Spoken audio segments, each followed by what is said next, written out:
दोस्तों, 19 से 20वीं सदी में सभी देश अपने आप को महाशक्ति बनाने में लगी हुई थी और एक दूसरे राज्य पर अपना शासन जमाने में लगे हुए थे। वहीं एक ऐसा भी देश है जिसने करीब दुनिया के लगभग एक चौथाई हिस्से पर शासन किया था। यहाँ तक अमेरिका जैसा देश इसका गुलाम था। लेकिन दुनिया में केवल एकमात्र ऐसा देश है जो किसी देश का गुलाम नहीं बना। दोस्तों, 19 से 20वीं सदी में ब्रिटिश साम्राज्य दुनिया का सबसे बड़ा साम्राज्य बन गया था। इस दौरान ब्रिटेन ने दुनिया के करीब 80 देशों और आइसलैंड पर शासन किया। दोस्तों, 1913 से 1922 के दौरान ब्रिटिश साम्राज्य का कब्जा दुनिया के करीब 45 करोड़ आबादी पर था। आपकी जानकारी के लिए बता दें कि ब्रिटेन नाम की कोई भी कंट्री है ही नहीं, बल्कि इंग्लैंड, स्कॉटलैंड और वेल्स को मिलाकर एक द्वीप बनता है, जिसे हम ब्रिटेन या ब्रिटिश साम्राज्य के नाम से जानते हैं। चलिए आगे बढ़ते हैं। ब्रिटिश साम्राज्य लगभग दुनिया के एक चौथाई हिस्से पर शासन कर चुका था। वहीं नेपाल जैसे छोटे देश पर शासन नहीं कर पाया था और वहीं भारत जैसे विशाल देश पर 200 सालों तक शासन किया।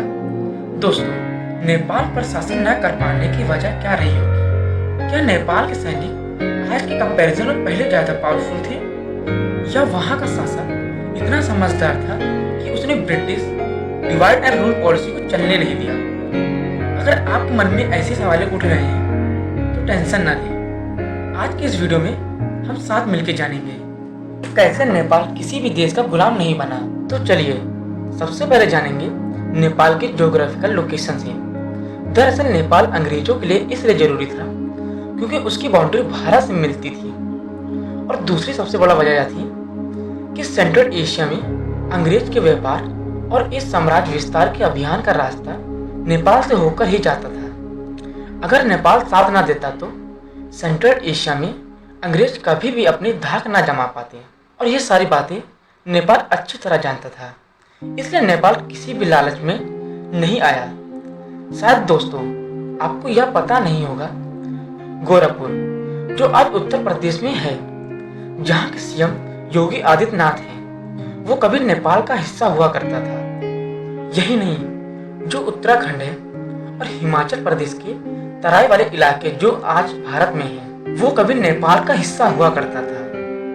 अंग्रेजों ने 1762 से नेपाल पर कब्जा करने की कहानी लिखना शुरू कर दिया था, लेकिन वो ऐसा करने में कामयाब नहीं हो पाए, और फिर 1902 में अंग्रेज व्यापार के इरादे से वहां गए। लेकिन नेपाल के राजा अंग्रेज के चाल चलन से अच्छी तरह वाकिफ थे, इसलिए उन्होंने किसी भी तरह की हामी नहीं भरी। नतीजा यह हुआ कि अंग्रेज भी समझ गए कि नेपाल पर क्रूर नीति से नहीं बल्कि युद्ध नीति से हमला करना पड़ेगा। 1814 एंग्लो नेपाल वॉर। सन 1814 में अंग्रेज और नेपाल के बीच युद्ध शुरू हो गई, जो करीब 40 सालों तक चली। गोरखा सेना ने उस समय के मॉडल हथियारों से लैस अंग्रेजी सेना का डटकर सामना किया। इन ताकतवर ब्रिटिश आर्मी के सामने हौसले के दम पर गोरखा सेना कब तक टिक पाती?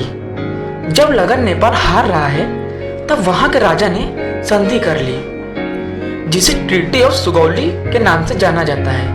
नेपाल अपनी 1/3 टेरिटरी अंग्रेजों के हाथ गंवा चुका था। अंग्रेजों के बीच हुई इस संधि के तहत भारत और नेपाल की सीमा निर्धारित हुई, और तो और नेपाल के हाथों से सिक्किम और वेस्टर्न तराई का इलाका भी चला गया। दोस्तों, इस ट्रीटी की सबसे अहम बात यह रही, नेपाल की राजधानी काठमांडू में एक ब्रिटिश रेजिडेंट को रखे जाने की बात पर सहमति बनी। अब इस संधि से नेपाल इस बात से बच गया कि उसे अंग्रेज का गुलाम नहीं बनना पड़ेगा, लेकिन बदले में अंग्रेज ने कई इलाकों को अपने कब्जे में ले लिया था। जरूरत पड़ने पर गोरखा सेना का मदद भी लेता था। मतलब नेपाल हार करके भी अंग्रेज का गुलाम नहीं बना। इसके बाद नेपाली लोग और काठमांडू में रह रहे ब्रिटिश रेजिडेंट के बीच लगातार पॉलिटिक्स चलती रही, लेकिन अगले 30 सालों तक कुछ ना हो सका। और फिर नेपाल के पॉलिटिक्स में एंट्री होती है राणा डायनेस्टी की, जिसके बाद समीकरण बदलने लगता है। दोस्तों, अंग्रेजों का गुलाम न बनने की सबसे बड़ी वजह 1846 में सत्ता में आई राणा डायनेस्टी को माना जाता है, जिन्होंने टोटल एरिया में व्यवस्था स्थापित की, यानी कि नेपाल के किंगडम पूरी तरह से कंट्रोल में आ चुकी थी और इस सारी ऑपोजिशन को खत्म कर दिया गया था। दरअसल राणा डायनेस्टी आउटसाइडर थे, जिस वजह से नोबिलिटी को कंट्रोल करने के लिए उन्होंने ब्रिटिश से मदद ली और बदले में भारत में उठ रहे विद्रोह की आग को बुझाने में मदद ली, जिससे अंग्रेजों और नेपाल के रिश्ते में बेहतर होते चले गए। दोनों के बीच अब अलायंस सेटअप हो चुका था और दोस्तों यही मेन रीजन बना कि अंग्रेज ने नेपाल पर फिर कभी हमला नहीं किया। आपको बता दूं, एंग्लो नेपाल के वॉर के बाद गोरखा सोल्जर को ब्रिटिश आर्मी का हिस्सा बनाया जाने लगा। इंडिया में जब ब्रिटिशर पर विद्रोह बढ़ने लगा तो अंग्रेजों ने गोरखा आर्मी का इस्तेमाल हम इंडियन को कंट्रोल करने में किया था। इसकी सबसे बड़ी एग्जांपल यह है सन 1857 की क्रांति। सन 1857 में जब पूरे भारत में बड़े स्तर पर अंग्रेजों का विरोध हो रहा था, तब राणा से ही अंग्रेजों ने मिलिट्री असिस्टेंस ली थी।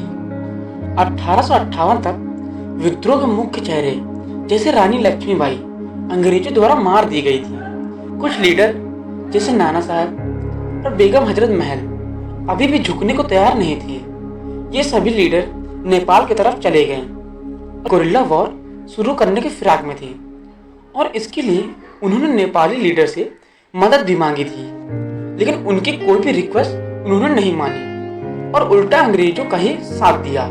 और फिर 1959 में नेपाली राजा जंग बहादुर ने तराई इलाके में छुपे सभी क्रांतिकारी लीडर को या तो मार दिया या बंदी बना लिया और इस तरह नेपाल की मदद से ब्रिटिशर ने विद्रोह को खत्म करने में कामयाब रहे। और दोस्तों, जब नेपाल अंग्रेजों का इतनी मदद कर रहा था और इसके कहे मुताबिक चल रहा था, तो वो नेपाल को गुलाम क्यों ही बनाते हैं। भारतीय विद्रोह खत्म होने के बाद अंग्रेजों ने नेपाल को कई लैंड और मॉनिटरी ग्रांट दिए, लेकिन जंग बहादुर इन सबसे सेटिस्फाइड नहीं थे। हालांकि फिर 1920 में ब्रिटिश ने पहली बार नेपाल को इंडिपेंडेंस देने की बात शुरू की, जिसके तहत 1923 में नेपाल ब्रिटिश ट्रीटी साइन हुई। इस ट्रीटी में पहली बार इंडिपेंडेंट और सेक्युलर स्टेट का दर्जा मिला।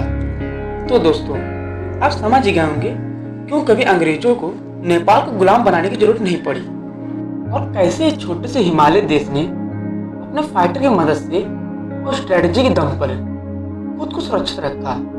नेपाल ने भले ही वक्त के हिसाब से अपने दोस्त और अलायंस बदले हों, लेकिन ये सच है, इतिहास के पन्ने में उसके नाम कभी गुलाम ना होने वाले देश का किताब दर्ज है। और आज की वीडियो में फिलहाल इतना ही। अगर वीडियो आपको पसंद आई हो तो वीडियो को शेयर जरूर करें और वीडियो को लाइक और सब्सक्राइब करें।